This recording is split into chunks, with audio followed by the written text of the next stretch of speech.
everyone, what's the scene? Welcome. And hey, if you dig what we're doing here, make sure you're subscribed, Yar. It really helps us out.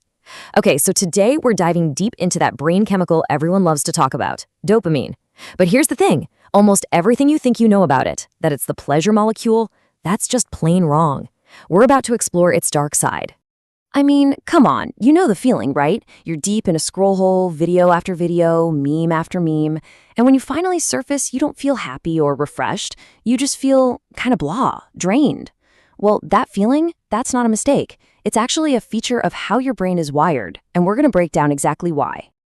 All right, first things first, let's fix the big mix-up. The number one funda that people get wrong is thinking dopamine equals pleasure. It doesn't. And it's time we set the record straight on what this chemical is actually doing inside your head. So listen up, because this is the most important part. Dopamine isn't the feeling of pleasure when you get something, it's the feeling of wanting to get it. It's the motivation molecule. It's that little voice pushing you saying, ooh, go get that, you need more of that. It's all about the craving, the desire, the anticipation, the chase. Check this out. Your brain has two totally separate systems for this. Wanting is driven by dopamine. It's what keeps you scrolling. But liking, that feeling of actual satisfaction, is driven by other chemicals, like opioids. Think about that first perfect bite of biryani. Ah, that's liking. Now the really scary part. The wanting system can be hijacked, making you chase stuff you don't even enjoy anymore. And this quote just hits the nail on the head, doesn't it? Think about waiting for a package you ordered online. The excitement, the tracking, the anticipation. That's often way more thrilling than actually opening the box. The high comes from the chase, not from the catch. So how does this all turn into a trap? Well, it's simple, really. We're walking around with brains that were built for the Stone Age, but we're living in a world of supercomputers and endless notifications.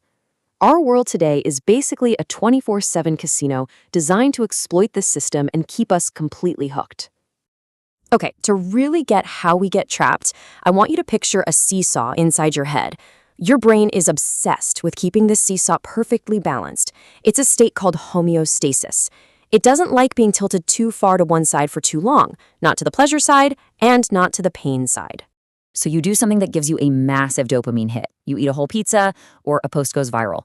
The seesaw tips hard towards pleasure, but your brain immediately panics and says, nope, we need balance. So it slams a bunch of weight onto the pain side to level things out.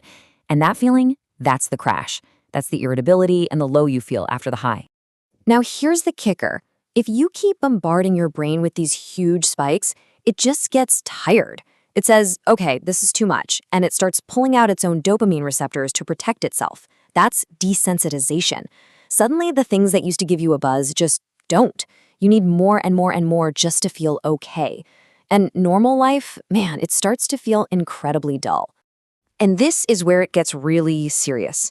This constant chase for bigger highs doesn't just make life feel gray. It pulls you into a genuine downward spiral with some pretty heavy real-world consequences. I mean, just look at this. Our modern world is a masterclass in dopamine traps. That little high from likes and pings, it leads to anxiety and a shattered attention span. That rush from junk food, it can lead to serious addiction. Every quick hit comes with a long-term problem attached. It's the ultimate bait and switch. This can lead to something really scary called anhedonia. It's a state where your baseline has dropped so low that nothing feels good anymore. Your favorite song comes on and you feel nothing. A beautiful sunset, nothing.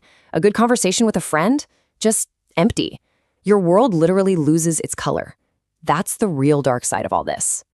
You know that feeling when you know you should stop scrolling and go to bed, but you just can't?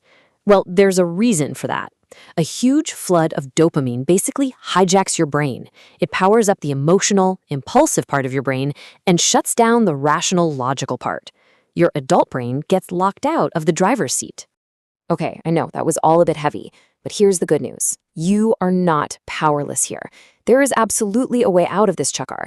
You can hit the reset button and you can reclaim control from these impulses. People call it a dopamine reset, and the idea is actually pretty simple. You take a deliberate break from all the high stimulation stuff. Just step away. This gives your brain the time it needs to heal, to regrow those receptors, and to become sensitive again. And then you know what happens? The little things start to feel good again. And you want to know the secret weapon to make this all work? It's something we spend all our time trying to avoid: boredom. We have to stop seeing boredom as the enemy. For an overstimulated brain, Boredom isn't the problem, it's the cure. It's the quiet space your brain desperately needs to recalibrate. And look, the goal is not to eliminate dopamine. We need it. The goal is to get it from healthy sources, things that take effort, sure, but give you a deep, lasting sense of achievement. Things like exercise, learning a new skill, or actually connecting with people face to face. These things build you up instead of leaving you with a crash. All right, so let's wrap this up. What is the final, most important funda here? When it comes to this powerful chemical in your brain, who is really the boss? This quote says it all, man. Dopamine is not evil. It's an incredible tool that helped us survive as a species. But when we let it become our master, when our entire life becomes about chasing that next hit, it becomes a guaranteed recipe for unhappiness. So, the real challenge for all of us, living in this world of easy, cheap pleasure, is to be intentional. It's about consciously choosing to use that powerful motivation for things that actually matter in the long run, not just things that give you a 5-second buzz. Because in the end, it comes down to this. You are not a puppet of your brain chemistry. Dopamine doesn't control you unless you let it. So I'll leave you with this question to think about. What is one meaningful choice you're going to make today? If this gave you something to chew on, make sure you hit that like, share, and subscribe button, y'all. We'll catch you on the next one.